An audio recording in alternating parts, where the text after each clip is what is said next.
ime obi gị ga na-asị na onye kpọkwana this girl, onye kpọ this girl bịa chọọchị ka ele ihe m ga-agwa this girl. Chineke abịa meela gị ebere brain ahụ abịa gị na-ajụ dị gị what do you want, gị na-asị gị everything, dị gị asị gị help me sir, help me, I want everything, help me, everything help me. So indirectly he gwara anyị is that the power of Jesus anọghị in you, because ọ sị gị whatsoever you shall decree in my name, you shall be so.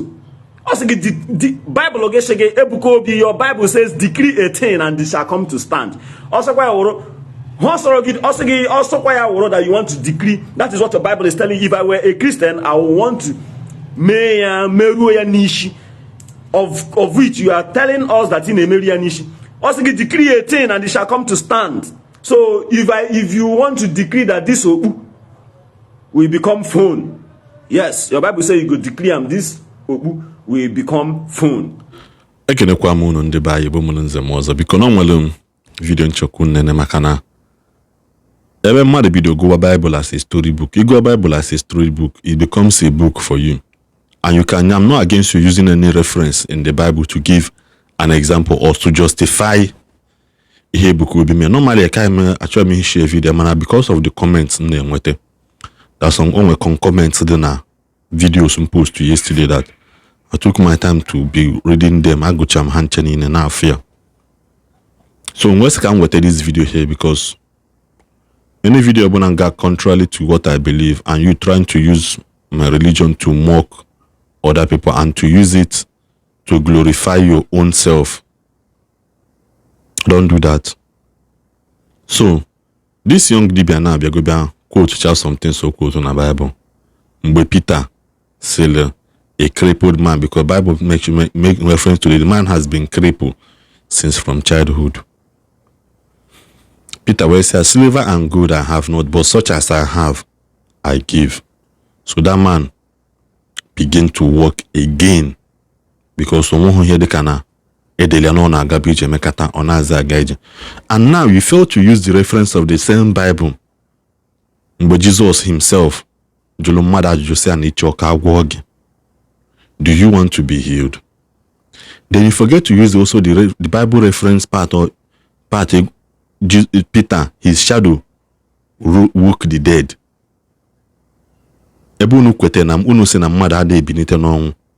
But Peter's shadow, Peter he used with Peter, no healing mother. But you refuse to use the verses, the same Bible verse, the disciples and Peter's shadow were raising the dead and healing people. In a quote in Kaya favorable. I can't with him madam was asking mother, you're born each amen on one. Naya. That you want to use a Bible reference, key back you and go upon a Bible. Also, mother intentionally other than a Bible. There are so many kings that kill people.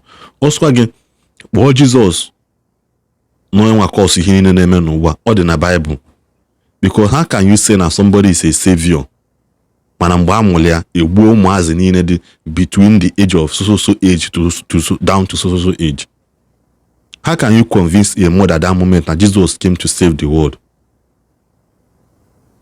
Now, how can you convince the sisters of Lazarus now? Apple and Lazarus being Jesus, but still, Jesus born Jesus and make it Lazarus Jesus did not show up. Or shows there up 3 days after Onyango. Obono no why kita, what will you do? Kehende media yako, keha yako. But kachuku webuka nkoju ebuluchuku. Osegene, roll away the stone. Biago simu. Ebeni welia. Roll away the stone. Owe blues owe juan one name okay. Do one name why? Do you believe na no nyaka yetete? Or say I no believe man no on the last day. So in a quote to Bible, Mala in a quote, Mala the kind of storybook. In a go as a storybook. You go as a storybook, go to deceive when they are deceived. Not for people like me. Then no video no. Go no got able come naga. Omunne no munne kelela men. Onye no go li out doctors na cho para gbara mmiri bola dibia. So em chọrọ ọ dabarala ọkụ. Anyway, nkwọta ya kwala anyị ha ọma, ogologo ndụ na ahụ isi ike ya na ọganihu ya na ha akụ akụ na ha enwe enwe. So ndị m kwụ bịa this morning o ndị pastọ na ndị oti mkpu unu ga-ahụ onye ke m dere aha ya nga na amalachi o ji eme pastọ ka efu ara pastọ achị iwu ya kpụrụ ndị dibịa n'ọnụ, mana ahụbekwa m dibịa afọtara chi iwu ya kpụrụ ndị pastọ n'ọnụ, kama na ọkwa ndị pastọ na-eprovoku ndị dibịa, ebe ọkwa ndị dibịa na-arụkwara ndị pastọ ọrụ. So ịwụrụ pastọ na-edu wel ma dibịa arụ ga hụla gị ọrụ, ya wụrụ na ngenwa na-arụ n'onwe gị ọrụ bi ndata ewu dibịa, ma ọwụ gị rụgara onwe gị ọrụ, ya wụrụ na ibilọngụrụ, ya wụrụ na ewere occult group ibilọngụrụ tu anyị macha yọtala, anyị macha nna ndị dibịa ji ezu akwa ebe ndị ahụ. So e nwere nwanne anyị nwoke eji ekele mụsho, o nwere power, spiritual power. Yes, o ji ekele mụsho, o nwere spiritual power. O nwekwara ume oti mkpu, mana o jila ekwe ndị dibịa ṅụọ mmiri tọgbọ iko. Ọ pịagala ndị dibịa pịaga ji ya gain ya popularity. Yes, ji ya gain ya popularity emechekwa ndị mana na-adụ ya ọdụ na-asị ya calm down, face ya kegi, face ya ihe imega, face ya ọrụ ịrụga.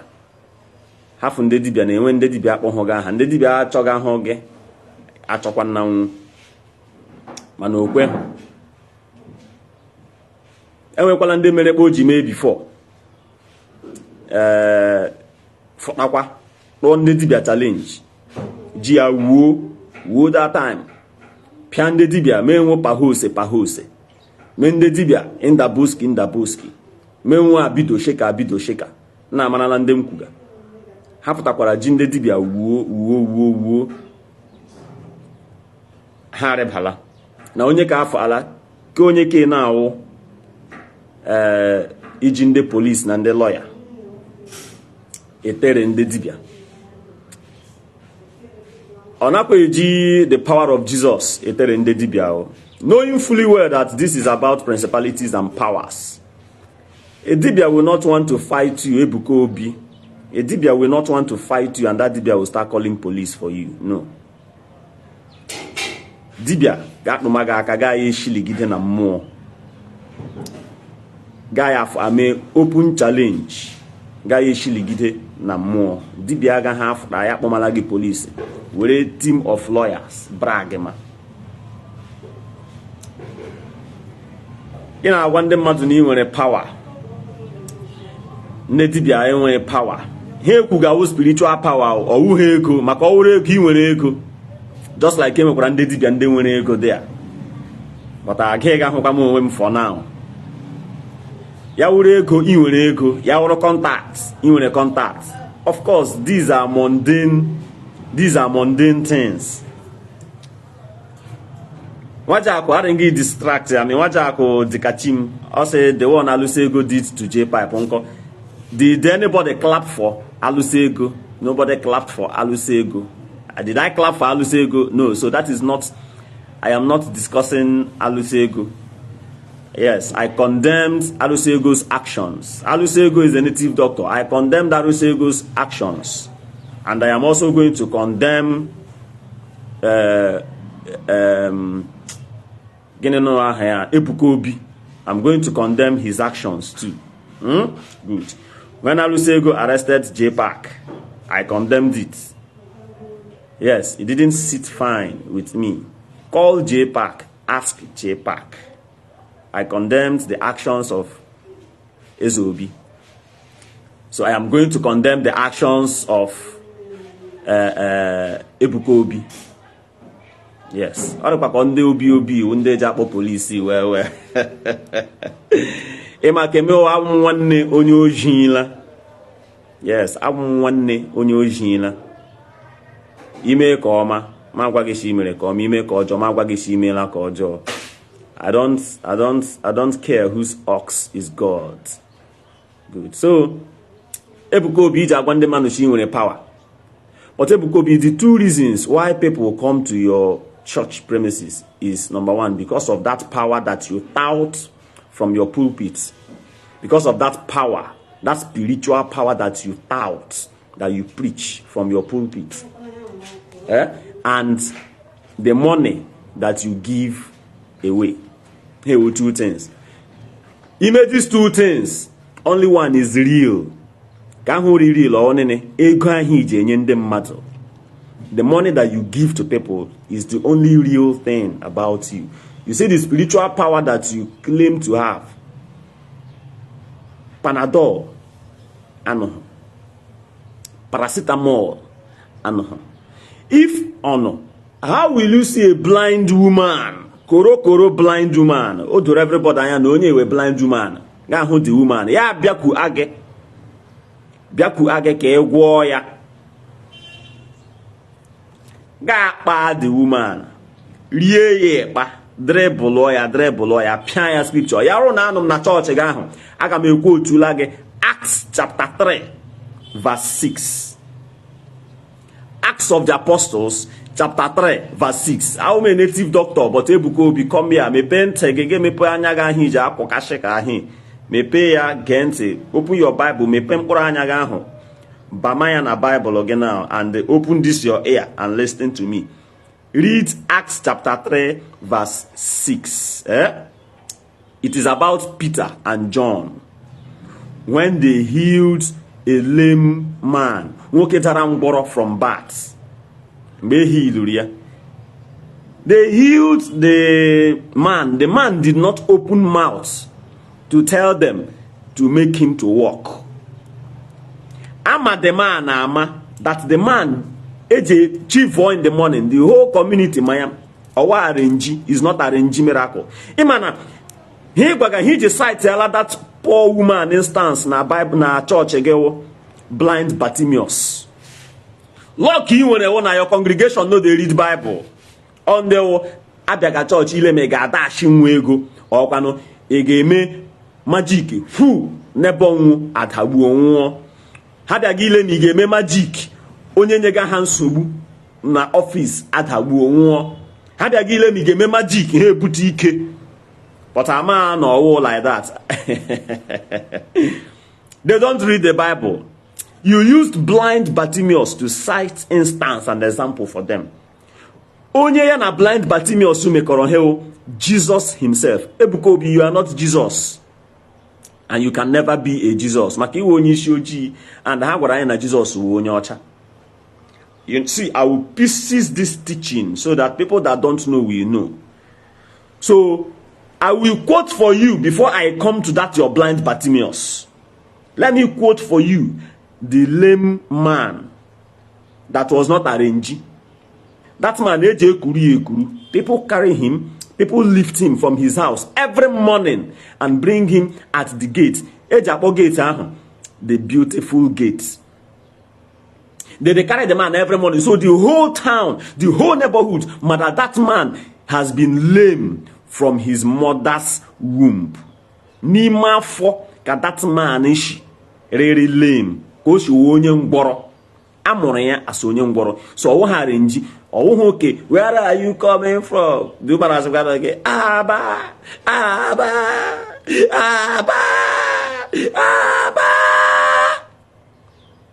Kedu onye gị na ya so?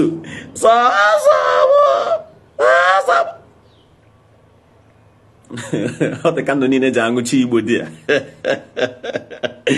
Sọsọ gị onye Ishi, sọsọ gị kuo ụmụaka ikwu eku ịkwa akwọ. Ikwu eku n'aka ịkwa akwọ n'azụ. Onye Ishi ga-eshi Aba bịa Lagos enwe onye duara gị. Mana enyere gị 400,000 ga-akpachi. Kai, my people perish for lack of knowledge.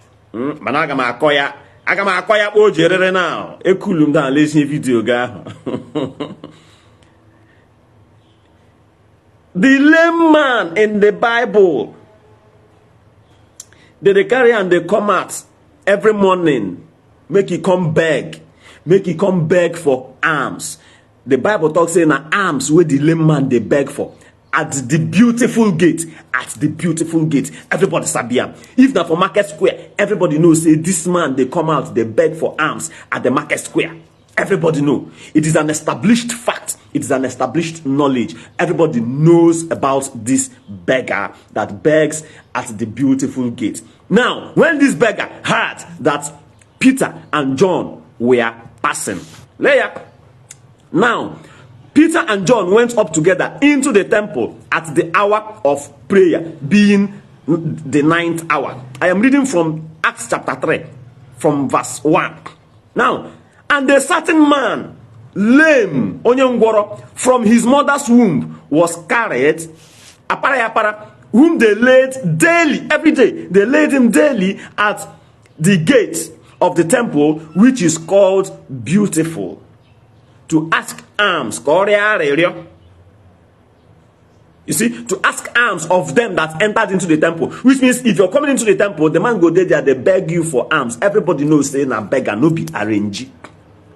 Not just beggar, everybody knows say na lame man. Amoria asonye ngworo. Odor everybody anya. Who seeing Peter and John? Somebody wants to join my video. Who seeing Peter and John? Yeah, who seeing Peter and John about to go into the temple asked an alms. Oh, Peter and John, that man that is lame, or that was lame from his mother's womb, saw Peter and John. As Peter and John wanted to enter the temple, as Peter and John want to enter church. Okay, let me make a column. Church, they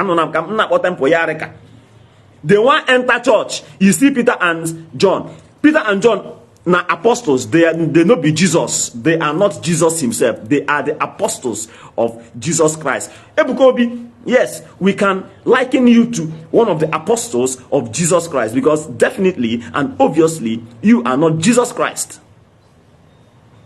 You understand? Definitely you are not Jesus Christ. You see? Fine. Now,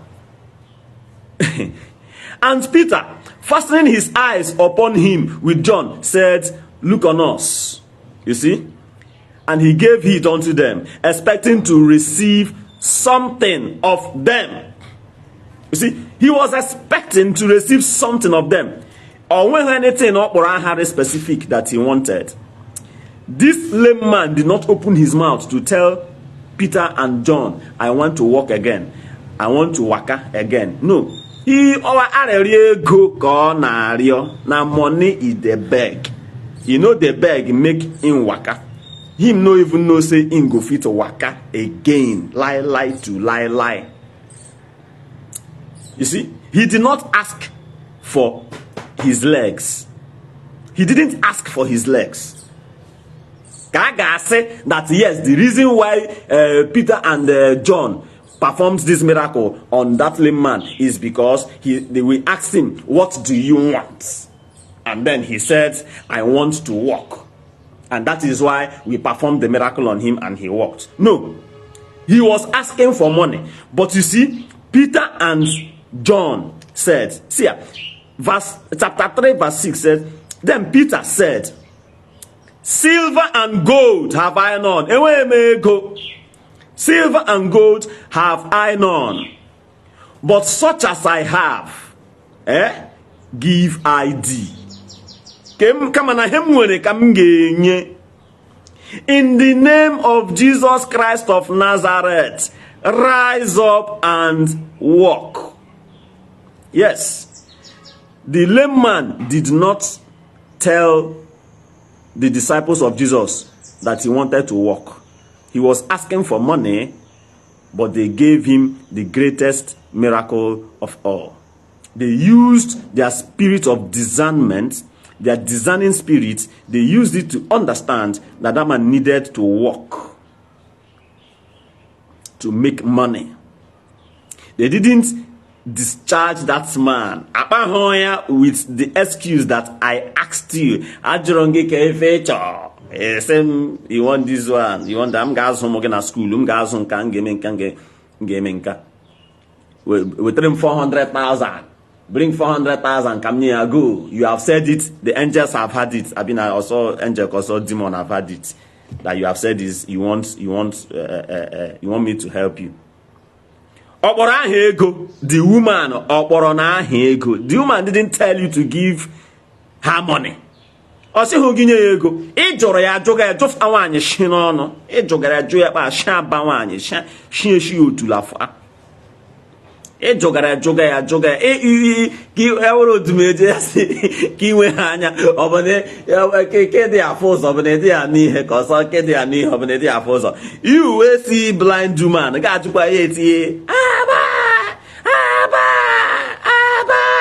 Eho ga ho ya no onye Ishi. Ni kwesere ese ya silver and gold I have none. You see, somebody up there say, Tony Eric, he wrote, he said, even if they brought the blind woman to you, you cannot heal her. So stop preaching all this. So stop preaching all this. Abamunne Eric. Abamunna Eric. Also stop preaching all this Abamunna for social media. God is what you know. Chineke lega shinegi ni shinnage. When Bobble na a Christian, and when Bobble na brag again with the powers of Jesus. The problem with Christians is that they claim to do things that are not even according to the laws of nature. You see, they claim to perform miracles that are not even going to work with the laws of physics. What is spirituality? Spirituality is metaphysics. Now let me school you people, and that is what native doctors practice. I, for one, have never told you that if you bring that woman to my place, I will tell you, and there is no shame in it. You know where shame begins to come in? That is when you claim what you are not. When you claim that you can handle the task that you cannot handle. At the end of the day, you make a caricature of yourself. There's nothing beats being real. Forget religion. Nothing beats being real. Enwere ihe na nwaanyị mkpụrụ anya ka fọrọ n'anya ya ma no nwere cataract or no nwere glaucoma. Enwere ihe na nwere glaucoma or no nwere cataract. Bịa weta n'olu nnu nga ahụ, weta n'olu nnu there. Na nem na-ekwu weta n'olu nnu there. Enwere ihe na mmadụ nwere cataract or no nwere glaucoma. Ebe ku anwa dibia amakpa esi agwa anya. Me, I'm not a specialist na egwo ihe anya. Enwere ebe meji agwo. My clients mujori and the meji agwo. People are bela for anya. Magwo na amu ahom eji agwo ori anya. I can only give you what can serve as a first aid. But can I say that I'm placing you under treatment? Magwo, glaucoma or cataract. I know amu ahom ya. You understand? But if I still want to go for that training, I can still go. Match akwa dibia na agwa anya. Kwuo ya ụgwọ ya kụziela mgbọrọgwụ nna ya jiri gwọọ ọrịa anya. I can do it. So I think akwamasị yes eji ma agwọ udiri ọrịa. But I cannot come and tell you that I will lay hands on somebody that has glaucoma or cataract and say be healed. Onye ahụ adị healed. It's a lie. Of course you will know that I have lied. Do you understand? Of course you will know that I have lied. You will know that I just chased clouds. You will know that I'm not just being sincere. You will know that. But a Christian pastor, onye nwụrụ anwụ agbara emere embam kojiko ịbụ onye cataract na glaucoma he dibịa ga-eme odibịa akụ ahịhịa we amgbọrọgwụ we akwanu ho ji achụ aja. The reason why you ji achụ the aja so that ya na-arụ ọrụ amusu ọbụla nuchila ya ụzọ afọ. That's amusu ọbụla that is going to obstruct the honor or that is going to prevent that honor from coming to fruition and manifestation so that the amusu will clear. You understand me? Ya achụ the aja, but he will may administer medical treatment in his own traditional way. And when Hereka place your hand and onye glaucoma or onye glaucoma me saw your phone Ishi me go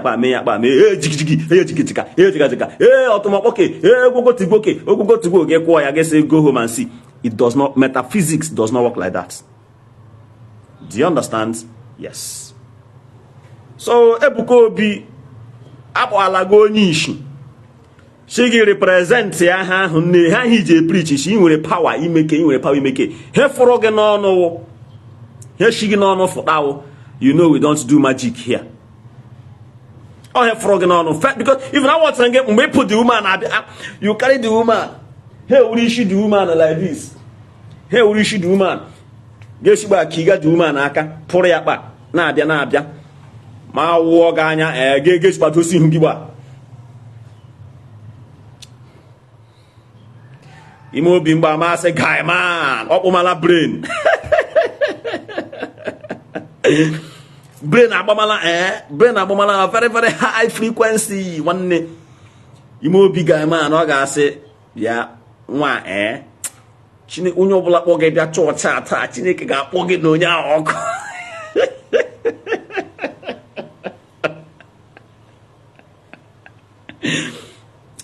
as you carry the girl,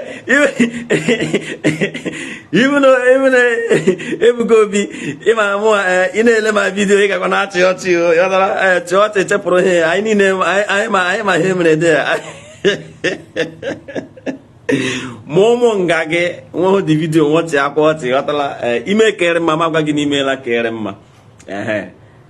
Ime kere mama kwa gini email kere ma. But genro kam agwa gina na guy enrola kam nwa onye isi ahụ no mana kam aka ezigbo kam ime obi ihe ga na-agbara ya n'ime obi mgbe ahụ na onye kpọkwana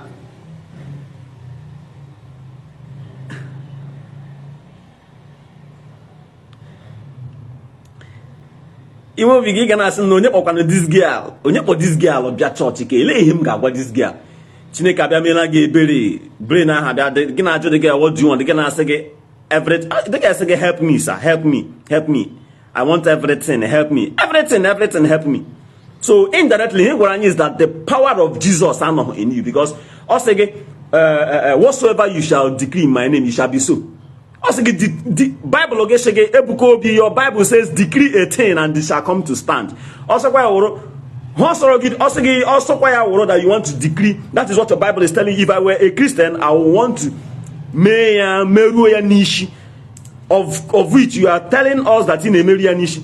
Also decree a thing and it shall come to stand.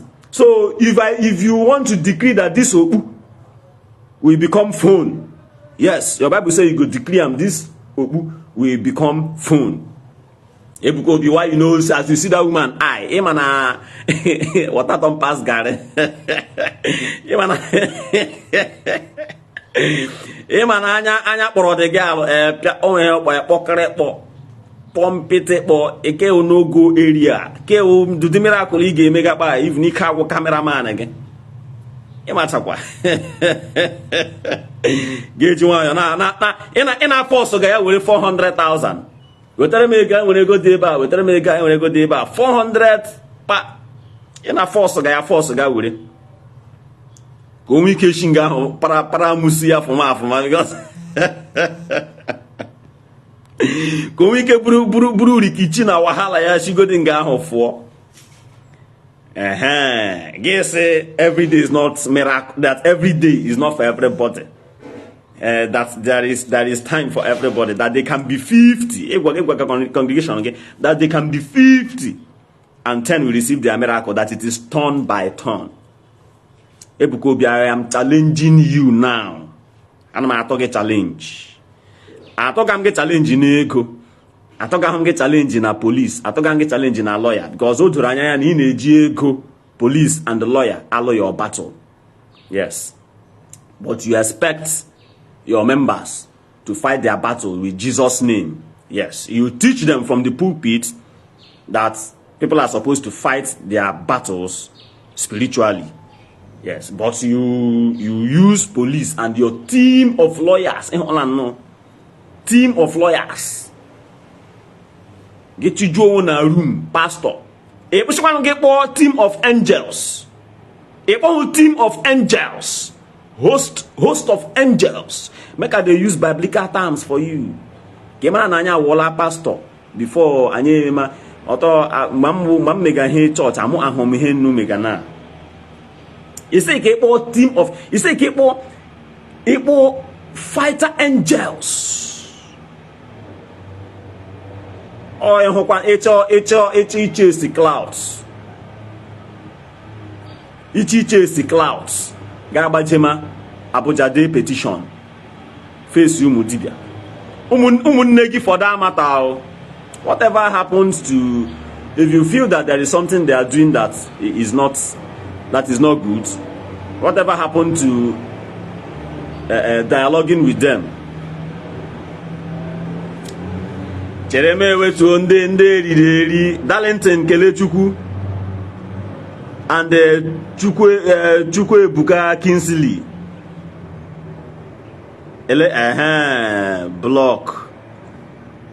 Block what goes. My page is not monetized. Ndị onye ka aha awala. A block all me. Hello onye ọzọ.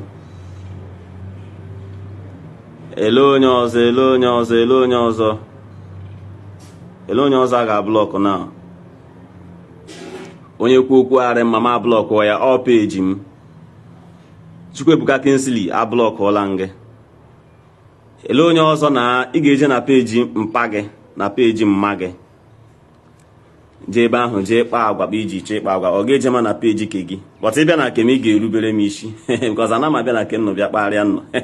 Ịbịa na kem ị ga-anọ kpam ịbịa onye bịara ake nwa awọ ga-etukwuru kpa nwa awọ ji tukwuru. Yes, if you come to my page ị bịara n'ụlọ nwa awọ ị ga-anọ kpa nwa awọ shi nụrụ. Nga akwanụ awụ page kemi ịbịa nga ga-etukwuru kpam ji tukwuru ije kwa na ake gị ga-emekpa ọ masịrị gị. Ịbịa nga akparịa m na-ewetu oge you no go see me again. So Ebuka Obi ị likere police ị likere ndị lawyer but ha anyị mega expect from you ihe ilu ndị ihe ilu onye re blind true ma bịa ma chọọchị gị. Aga m worship with your church but aga m abịa nọnyere gị. Aga m abịa nọnyere gị. Yes, ọ ga ndị mmadụ ga-asịkwa ị ga-ejikwa ya grow kwa o ama mbọ ọkwa gị asị yes na dibịa bịara bịa ile agị na dibịa bịara bịa visit gị. Asị nga ana m challenge gị ịhụrụkpa ahụ eji nwee somebody really lame from his mother's womb in the Bible. Chọ onye re blind ọ ma chọ ala gị ọ ndị ma na-achọ onye re blind ama ama. Onye re blind ama ama. Obodo niile ma na onye re blind. Where are you from? Ya sị gị Aba. Where did you come from? Aba. You came from Aba to Lagos. Yes. And you are blind. Who did you come with? You are blind. Yes again. Yes sir. Who did you come with? Yes again. Enwonye ya so bia. Mana okukwa nwa. All the blind oku nwa. Shiaba bia Lagos. Mana ndị na-ahụ ụzọ sef. Ndị na-ahụ ụzọ. Ahụla ejidela m onye ọzọ.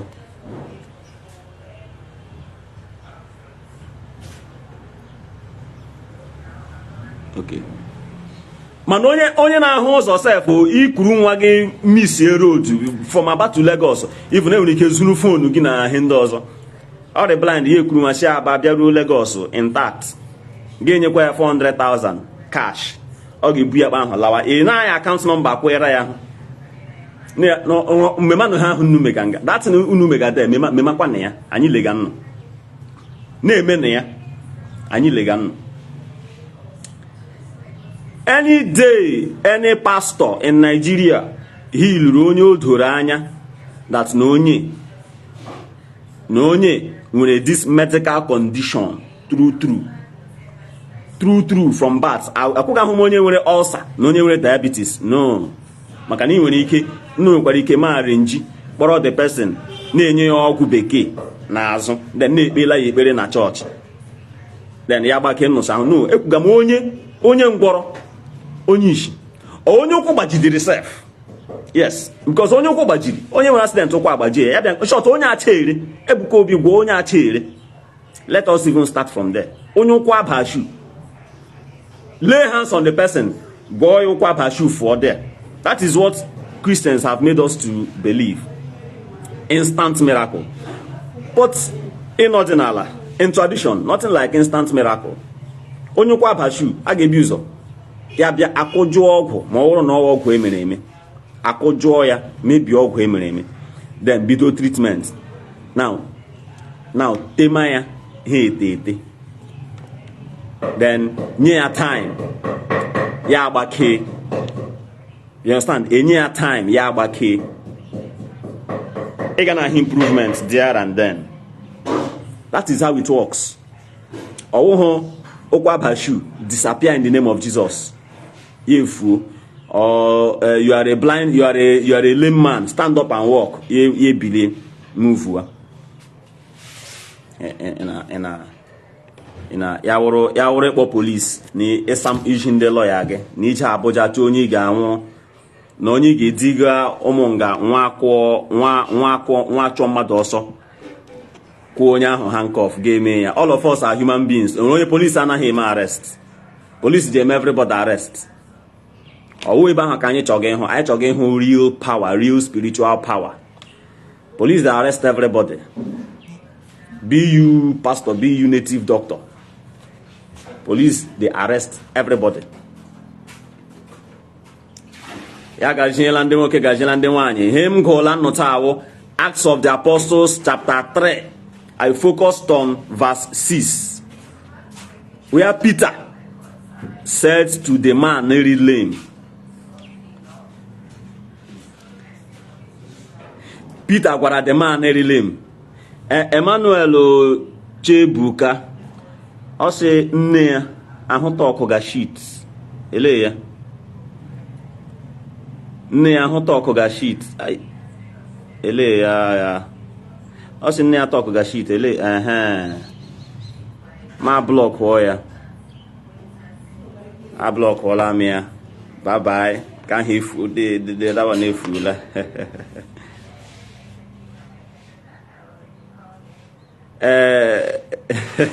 Onye sim shave your armpit. Onye sim shave your armpit. These are your values. Shaving of armpit and not shaving armpit, they are your values. Good. Having a little hair on you is not a sin, and not having a hair at all on you is not a yardstick to measure a man's cleanliness. Yeah, having a little hair on you is not a yardstick to measure a man's cleanliness, a man's intelligence, or a man's worth. Okay? Give me shave my armpit. Ela akpa amu gị na ebe ahụ nna nwere ede na ewi ọhịa nwere ike ịnọcha there. But ka anyị hapụ ka ahụ na-eche. Epeji m ji yere somehow. Epeji m ji yere somehow. Gị kparịa ma kparịgwara gị.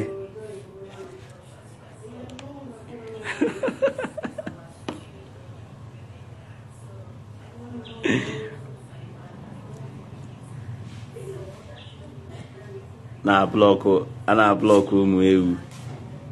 Ndị bịagado ọhụrụ sef ama na ndị batago ọhụrụ ama na ndị kwuru inyo before anara na blọk. Ele ndị ọzọ na blọk here.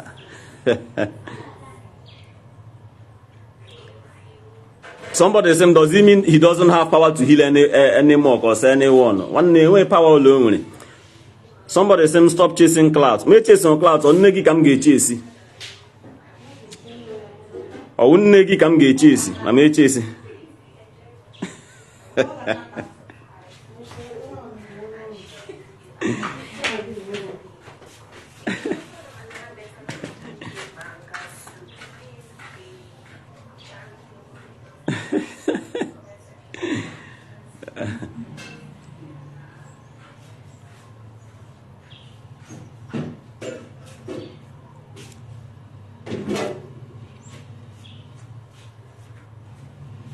Somebody say you didn't watch the full video. Full video carry came watch it.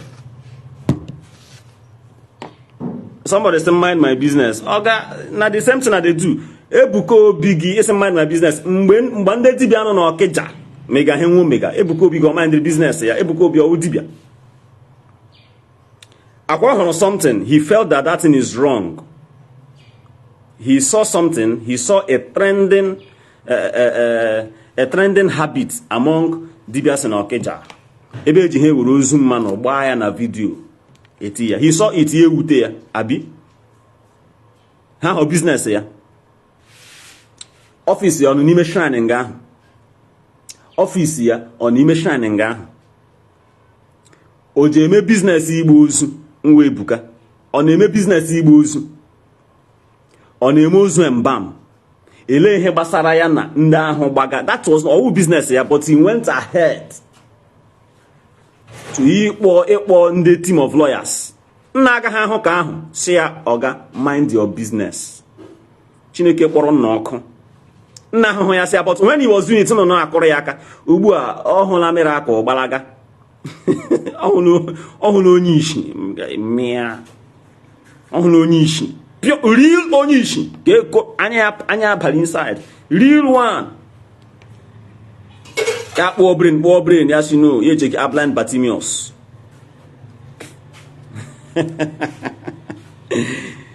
ndị memba ya enyega m iwu ezigbo hekpa ezigbo nsogbu nga you know, when people are faced with facts and figures, when you are faced with realities, if you cannot contend anymore, you will resort to violence and the use of vile words. You understand? So now you have faced. I read the Bible. I am a native doctor, but I read your Bible for you. Acts of the Apostles chapter 3 verse 6. Yes, I read it out to you about the lame man that was not arranged. The lame man that was begging for alms. That was begging for this Cindy Nelson enyela mi nsogbu nga. Chema block wage. Nga awo hono he now. Go to Ebeke Nagu kunna. Bye bye. Block. Very good. Ka hapola. Na jeje komala Nagu ku inyo. If you don't see me again, you're gonna kpare him. You see? I quoted Ebuka Obi carefully avoided Acts chapter 3 verse 6. He avoided it where the lame man said he was begging for money, but Peter did not give him money. Instead, Peter gave him very beautiful, nice legs because he was lame.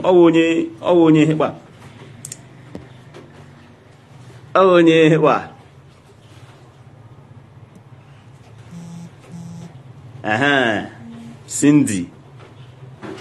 Madam na block home yourself. Go can block her. So Ebuka Obi carefully avoided Acts chapter 3 verse 6. Ebe onye ngworo oriogego.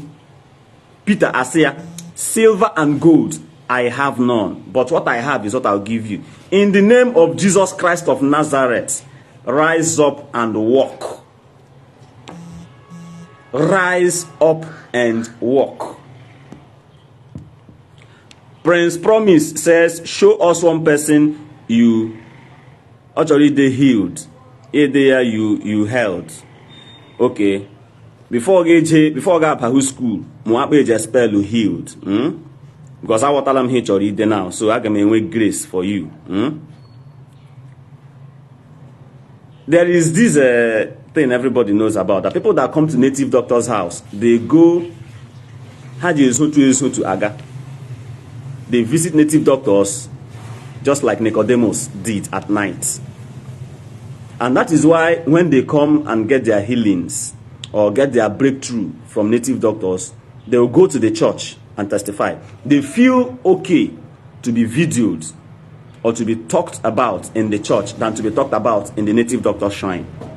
So you see, that is why here, and you want doctor-patient confidentiality. Yes, at least we are okay with the fact that they are coming and that we are healing some of them. Like I said earlier, at least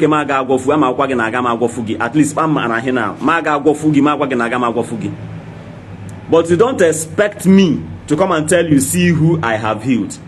Now, I am mandating you to bring somebody from your village, Amama. That boy, Prince, promise, for all you know na village, Amama, when I chair, Riaga stroke, Riaga Aboji, Abocha, when infertility issue, Bring somebody from your village, or to everybody, but Onya Honga, Media shine, The person will not come, and I will tell him, say, you are healed in Agwishi name immediately. No. I will place the person under treatment. That is what I can do. So what I can do is what I will tell you. Cataract and glaucoma. Ebo akwaya. Anya porea. Agejila magwoka, I told you already. Mejinkwaya. Ebon. Then in the Zion we move. Zion we move. I will move woman now. I love it when it pains people when they are faced with reality and when they are faced with truth. You see, truth is bitter.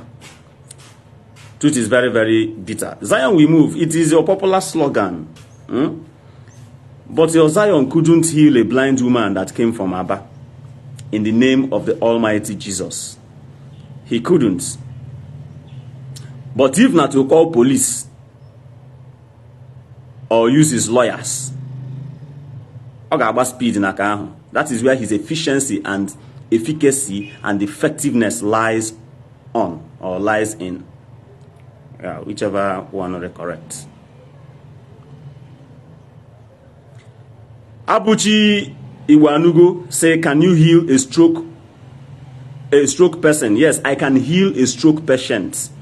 If you have one, bring him and come. Henry Ifi Abaso say that his father and his mother and his family will not last long. Ne, mahiju kupia, it gotta last long. It gotta last long. I last chapam long with Ijara. Iwe ke send the ntoro na ndị mgbagbu. Agwụla highest him when ikime. You know the threat him ugbu na,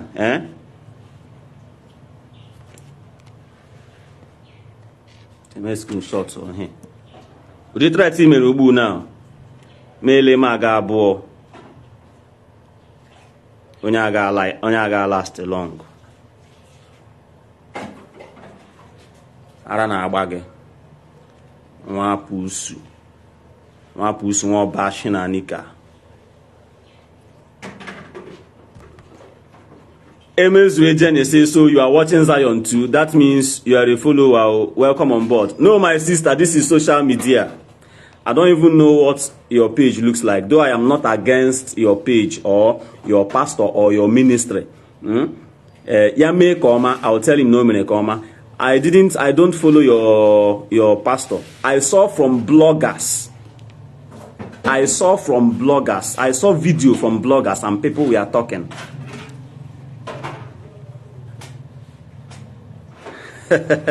So that was where I saw the video from.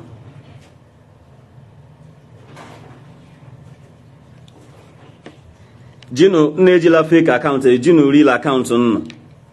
Just me with a picture. Onye obula say na nne na nna ya agaghị last long. G real account again, your real picture. Meji ya gwa gị ikpe kwesịrị ije anụ.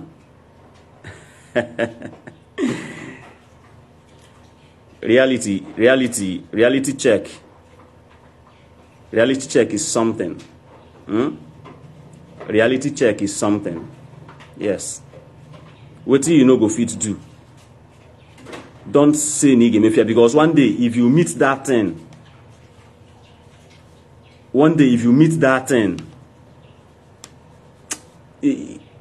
you gama mahige mega confused. On him that's young man.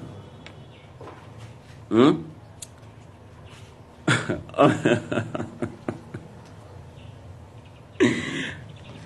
him that's young man. Phil Isaac Sammy say, I need money, sir. I don't give money, my brother. You must have something doing. Okay? You can win here now. then when didn't hear on first, then ya wrote that amusu ekwegahoge succeed in what you are doing. Then that is when you can now tell me, but oh, you need money. I don't lend money, and I don't.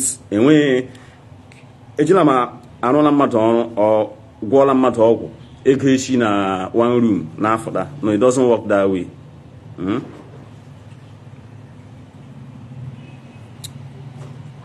It doesn't work that way.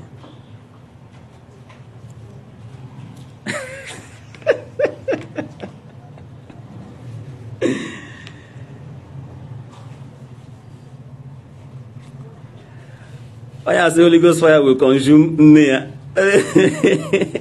Even your Ebuka Obi cannot consume anybody with Holy Ghost fire.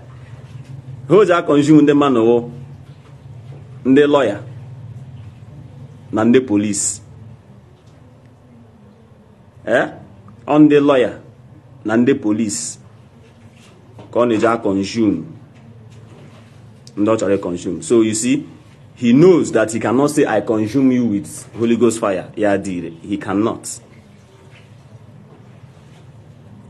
One day, ya gajina nwoke gajina nwanyị. Na onye mụ na ya bụ na-eso okwu. Onye mụ na ya sego okwu. I've just dropped my message and I've responded to some of your trolls and some of your comments and to some of your questions. So konye na-eme ya jishi ike. Konye shikwa na ya zere. Ndewonu. So for the people that are saying Zion we move, Zion we move. If you are moving with Zion, of course you move with Zion. Zion child, I think I need to block you now. Kemata the inconsequential and meaningless here. Thank you and bye-bye. Yeah. So he's blocked. Say about my own. No, my own is a very, very simple this thing. My God, baby, but he threatened him. Mission gave me a major to Sunday threatening him, man. Me gear.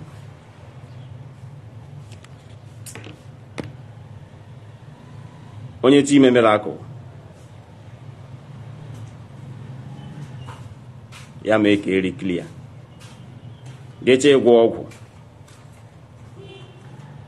Get a walk. That's it. Walk hija agwo onyoria. Ga walk be more help am work. I want Ndi Igbo me anyamara ko. But no marriage. I'm after now. I'm going to give it up on my phone. Set my trap. Hey, Gabiano here, Abiana. You will come here. Me talk, I'm going to give you. Hey, Gabia here. I've got trap, Abiaga. Hey, I hope you get Burugino. Hey, Gabianga came at Hey, Gabianga. Hey, guys are all no. He getting it for all. He getting it for no. Ha, hey, Pabia. Ha he pawo ho jo no gi n'obi ị ga-abịa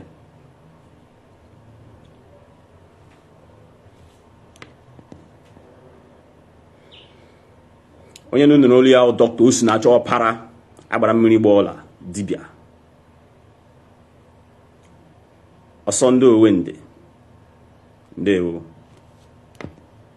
ekene m onye ọbụla biko ka isi na-enechekwa video kabarụ share like this video kabarụ subscribe be notification gị nwe ike na-enweta notification mgbe ọbụla atire video ọfọ subscribe channel like biko share video ya onwesịkwa ihe ọbụla ịchọrọ ikwu ana m afụkwa na comment m kabarụ na drop la ya na comment section maka na anyị na-agụkwa na anyị na-afụkwa n'ihu na comment anyị na-asị na ọ ya dịle Igbo niile mma ka anyị nwee mgbe ọzọ ndị be anyị